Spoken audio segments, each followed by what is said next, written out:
നമ്മൾ നേരെ ചേമ്പ് പറിക്കാം കേട്ടോ. ചേമ്പ് വിത്തുണ്ടോയെന്ന് നോക്കാം. അപ്പോൾ ഇത് നമ്മൾ 3 പ്രാവശ്യം മണ്ണിട്ടതാണ് കേട്ടോ.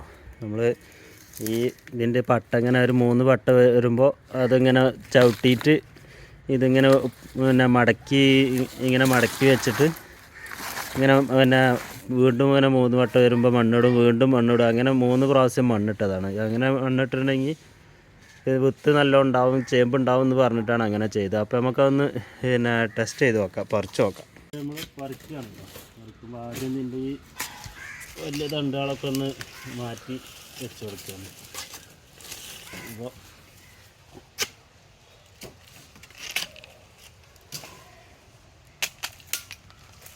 കളച്ച് നോക്കും വിത്ത് ഉണ്ടാവുമെന്ന്. യൂട്യൂബിലൊക്കെ കണ്ടിന്ന് ഇങ്ങനെയൊക്കെ ചെയ്തിട്ടുണ്ടെങ്കിൽ ഒരുപാട് ചേമ്പിന് വിത്ത് ഉണ്ടാവും എന്നൊക്കെ പറഞ്ഞാണ്. എന്നിട്ടാണ് ഞാനിപ്പോൾ 3 പ്രാവശ്യമൊക്കെ മണ്ണിട്ടത്.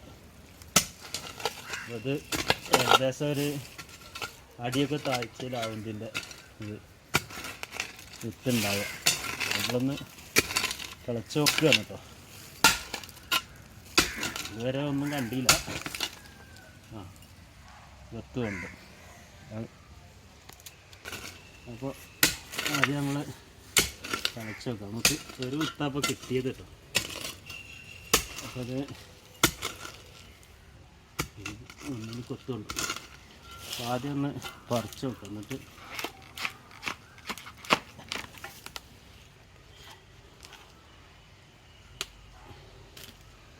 വിത്ത് വലുതായിട്ടില്ല.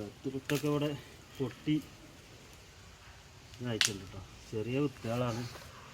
പിന്നെ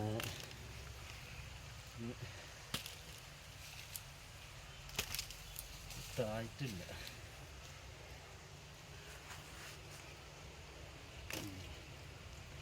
നമ്മൾ വിചാരിച്ച കാര്യമൊന്നുമല്ല, സാധനം വിത്തുണ്ട് കേട്ടോ.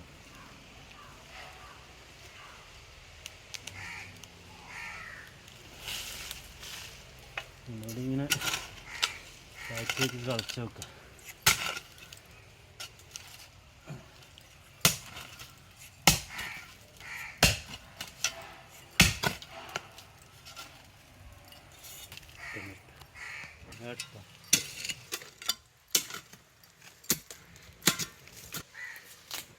അപ്പോൾ ഇതിൽ കുറഞ്ഞ് വിത്തേ ഉണ്ടായിരുന്നുള്ളത്. അപ്പോൾ ഇതിൽ തന്നെ വെച്ച് മണ്ണിട്ട് മൂടാണ്. അപ്പോൾ നമ്മൾ വിചാരിച്ച റിസൾട്ട് ഒന്നും അതിനില്ല കേട്ടോ. നമ്മൾ ഒരുപാട് മണ്ണ് ഒക്കെ ഇട്ട് വളമൊക്കെ ഇട്ട് ഉണ്ടാക്കിയിട്ട് അതിനൊരു കാര്യം ഉണ്ടാവില്ല. വലിയമ്പോൾ ഇത്രയൊക്കെ തന്നെ ഉണ്ടാവുള്ളൂ. അപ്പോൾ നമുക്കൊരു 1/2 കിലോ ചേമ്പേ കിട്ടിയുള്ളൂ കേട്ടോ. ചേമ്പിൻ്റെ തണ്ടൊക്കെ അവിടെ ഇതാക്കിയിട്ടുണ്ട്. അപ്പോൾ ഈ ഒരു ചെറിയ വീഡിയോ ഇഷ്ടപ്പെട്ടിട്ടുണ്ടെങ്കിൽ എല്ലാവരും ഒന്ന് സബ്സ്ക്രൈബ് ചെയ്യുക, ലൈക്ക് ചെയ്യുക, ഷെയർ ചെയ്യുക. അടിയിലുള്ള ബെല്ലൈക്കണൊന്ന് അമർത്തിയിട്ടുണ്ടെങ്കിൽ ഞാൻ വിടുന്ന വീഡിയോ എല്ലാം നിങ്ങൾക്ക് നോട്ടിഫിക്കേഷനായിട്ട് കിട്ടും കേട്ടോ. അപ്പോൾ ഇതൊരു ചെറിയൊരു വീഡിയോ ആണ്. അപ്പോൾ പുതിയൊരു വീഡിയോ ആയിട്ട് നാളെ കാണുന്നത് വരെ എല്ലാവർക്കും നമസ്കാരം.